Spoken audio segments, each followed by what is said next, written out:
Market place business आहे ना, हा फक्त एक सर्व्हिस नसून तो पण एक बिझनेस होऊ शकतो. म्हणजे फॉर एक्झाम्पल तुम्ही कस्टमर्सला पण आणता आणि तुम्ही वेंडर्सना पण आणता. पण ते एकत्र आल्यानंतर तुम्ही आणखीन एक बिझनेस त्याला जोडू शकता. म्हणजे एक कॅब सर्व्हिस असेल, तर ती पॅसेंजर पण आणते आणि ड्रायव्हर्स पण आणते. त्यामुळे त्या कनेक्शनमुळे ते ॲडव्हर्टाईज पण आणतात. म्हणजे तो थर्ड एक रेव्हेन्यू होता. म्हणजे जसं तुम्ही नेहमी म्हणता, कहीं पे निगाह है, कहीं पे निशाना. म्हणजे आपण दाखवण्यासाठी एक मार्केट प्लेस करतोय खरा, पण ॲक्च्युअली त्याच्यामागे दुसराच बिझनेस मॉडेल आहे. तर हा समजून घेणं खूप गरजेचं आहे. जसं रिअल इस्टेटमध्ये एक डिपार्टमेंटल स्टोअर असेल, तर कस्टमर येत आहेत, पण कस्टमरना सेल करणं हा खरा मार्केट नाही आहे.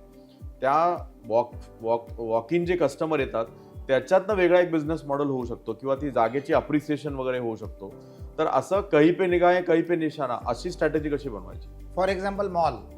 तर मॉलमध्ये त्याला आपण म्हणतो अँकर स्टोर्स, हुक. आणि त्या अँकर स्टोर्समध्ये तुम्हाला एवढी गर्दी करता येते कारण चांगले चांगले ऑफर अवेलेबल असतात. पण तिथे कस्टमर गेल्यानंतर त्या मॉलमध्ये तो शिरतो. मग तो पिक्चर बघतो, पॉपकॉर्न खातो, आईस्क्रीम खातो, कपड्यांची अजून खरेदी करतो, बुटं घेतो, इलेक्ट्रॉनिक्स घेतो आणि बाहेर पडतो. तर त्याला मॉलवाले म्हणतात त्याला अँकर क्लायंट. एखादा अँकर क्लायंट आणला की मग तो त्यांना खेचून घेतो. तुम्हाला जर मार्केट प्लेस क्रिएट करायचं असेल तर तुम्ही निश धरा, निश. फॉर एक्झाम्पल एखादा मार्केट प्लेस तुम्ही असं निर्माण करू शकता जिथे फक्त आयुर्वेदिक प्रोडक्ट्स मिळतात. एखादा मार्केट प्लेस तुम्ही असं क्रिएट करू शकता जिथे फक्त स्किन केअर प्रोडक्ट्स मिळतात. आणि त्याच्यामध्ये you become a trader without investing in the inventory. म्हणजे तुम्ही डिस्ट्रीब्युटर झालात पैसे न लावता. करेक्ट. पण मग तुम्हाला त्या मार्केट प्लेसला बनवल्यानंतर त्याची जाहिरात करणं आणि त्याला प्रमोट करणं फार महत्त्वाचं ठरतं. आणि त्याच्यावर कोण प्लेअर येतात ते फार महत्त्वाचं ठरतं. ज्याला आपण म्हणतो अँकर क्लायंट्स, की ज्या क्लायंट्सना बघून क्लायंट्स येतात आणि इतर लोकांची विक्री सुद्धा वाढते. जेव्हा तुम्ही मॉलमध्ये जाता ना, म्हणजे तुम्हाला जर मार्केट प्लेस क्रिएट करायचं असेल ना, समजा एखादा मॉल क्रिएट करायला 500 कोटी लागत असते, एखादा मार्केट प्लेस क्रिएट करायला तुम्हाला 50 लाख रुपये लागतील. बरोबर. परंतु आणि त्याला त्याच्यामध्ये तुम्हाला त्याच स्ट्रॅटेजीज वापरायचे जे एक मॉल करतं. एक मॉल काय करतं, मॉल बांधल्यानंतर सगळ्यात चांगले रिटेलर्स ते जमा करतात. म्हणजे तिकडे एक इकोसिस्टम बनते मार्केट प्लेसची आणि मग लोक तिकडे जायला सुरू करतात. तेच तुम्हाला रिप्लिकेट करायचं असतं ऑनलाईनवर. आणि जर ते तुम्ही करू शकलात, म्हणजे फक्त मार्केट प्लेस क्रिएट करून चालत नाही, तर त्याच्यामध्ये तुम्ही कुठच्या प्रोडक्ट्सना अवेलेबल करणार हे देखील महत्त्वाचं असतं. कारण प्रत्येक प्रोडक्टला एक लॉयल फॉलोवरशिप असते. ती लोक जर तुमच्याकडे आले त्या प्रोडक्टमुळे, तर ते इतर प्रोडक्टची पण खरेदी करू शकतात.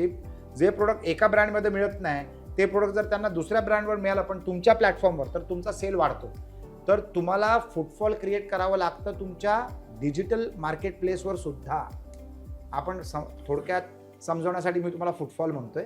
Footfall is actually physical activity जिथे लोक कस्टमर ऍक्च्युअली तुमच्या दुकानात शिरतात, त्याला आपण फुटफॉल म्हणतो. ऑनलाईन त्याला आयबॉल्स म्हणतो आपण. तर ऑनलाईनवर तुम्ही त्याला आयबॉल्स म्हणू शकता. तर ते आयबॉल्स क्रिएट करण्यासाठी जर तुम्ही चांगले ब्रँड्स आणले तर तुमच्याकडे ते चांगले कस्टमर्स येतील, ऑटोमॅटिकली येतील. आणि there will be a personal draw, म्हणजे ट्रॅक्शन असतं.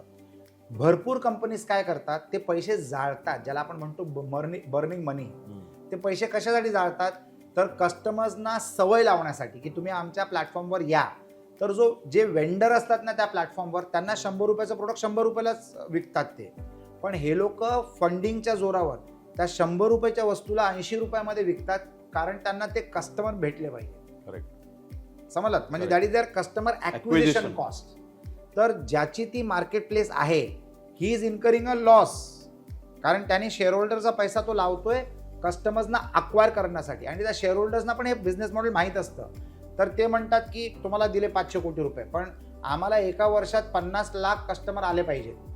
तुम्ही त्यांना कमवा म्हणजे काय, तुम्ही हे पैसे घालवा, पण त्यांना ऑनबोर्ड करा. कारण जर तुम्ही फेमस झालात, तुमच्याकडे जर सेल वाढला, तर मग तुम्हाला तो वेंडर 100 रुपयाचा प्रोडक्ट 60 रुपयाला द्यायला सुरू करतो. कारण तुमच्याकडे व्हॉल्यूम यायला लागलं. आणि व्हॉल्यूम आल्यानंतर तुम्ही तुमचे मार्जिन्स क्रिएट करता. तर तुम्ही देखील असं मार्केट प्लेस क्रिएट करू शकता. आणि इतर लोकांच्या प्रोडक्ट्सना तुम्ही त्याच्यावर टाकून सेल वाढवू शकतात. आणि प्रत्येक ट्रान्झॅक्शनमध्ये तुम्हाला रेव्हेन्यू शेअर मिळतो. हे एक स्पर्धा आहे की माझा खर्च 100 रुपये मार्केट प्लेस चालवायचा, तर लोकांच्या रेव्हेन्यू शेअरमधनं मला 100 प्लस XYZ पैसे कमवायचे. आणि जेवढे ते प्लस होत जातील तेवढं माझ्या मार्केट प्लेसचं व्हॅल्युएशन वाढत जाईल. एकदा वाढल्यानंतर मग लोक काय करतात, जो सगळ्यात पॉप्युलर ब्रँड असतो त्या ब्रँडचं प्रोडक्शन स्वतः सुरू करतात. करेक्ट. तो पण एक दुसरा बिझनेस मॉडेल आहे. म्हणजे समजा जर एखाद्या टाईपचं शर्ट जास्ती विकलं जात आहे तर मग ते मार्केट प्लेस स्वतःच्या ब्रँड नेमनी त्याच टाईपचं प्रोडक्ट सुरू करतात, स्वस्त विकतात, पण त्यांना माहिती आहे की या प्रोडक्टचं मार्केट आहे. Correct. For example online jeweller, एक माझा मित्र आहे ऑनलाईन ज्वेलर, मला ऐकून आश्चर्य वाटलं. मला वाटलं इयरिंग्स आणि पेंडंट जास्ती विकले जात असतील, कारण that is not restricted to sizing. हो, म्हणजे मला एक छोटं झालं मोठं झालं ती भानगडच नाही. Earring is a earring, correct, pendant is a pendant. Correct. परंतु 55% सेल आहे रिंग्सचा, वाव, जे साईज डिपेंडंट असतं. क्या बात. आता for example me he ring घेतली, ही तर टेक्नॉलॉजी रिंग आहे, ज्वेलरी रिंग नाही आहे. तर या ब्रँडनी अगोदर मला त्यांचं किट पाठवलं. त्या किटमध्ये त्यांनी मला डमी रिंग्स पाठवल्या. हो, त्या डमी रिंग्स घालून मी पाहिलं की माझ्या फिंगरची साईज काय, आणि मग त्या साईजचं मी प्रोडक्ट ऑर्डर प्लेस केलं. वाव. म्हणजे लोक काय काय करतात ते तुम्ही फक्त बघा. मार्केट क्रिएट करण्यासाठी प्रोडक्ट क्रिएट करणं एक सेट ऑफ चॅलेंज आहे, आणि मार्केट क्रिएट करणं अनदर सेट ऑफ चॅलेंज आहे. आणि दोघांसाठी कष्ट लागतात, पैसे लागतात, स्ट्रॅटेजी लागते आणि कोलॅबरेशन्स लागतात. करेक्ट. तर हे तुम्हाला करता आलं पाहिजे, आणि हे तुम्ही करू शकता. म्हणजे एवढ्या लोकांनी केलं म्हणजे तुम्ही सुद्धा करू शकता ना. कदाचित तुम्ही त्यांच्यापेक्षा चांगलं करू शकता, पण करणं गरजेचं, आणि there is a huge market for that. तर तुम्ही निशमध्ये सुद्धा जाऊन ह्या गोष्टी घडवू शकता.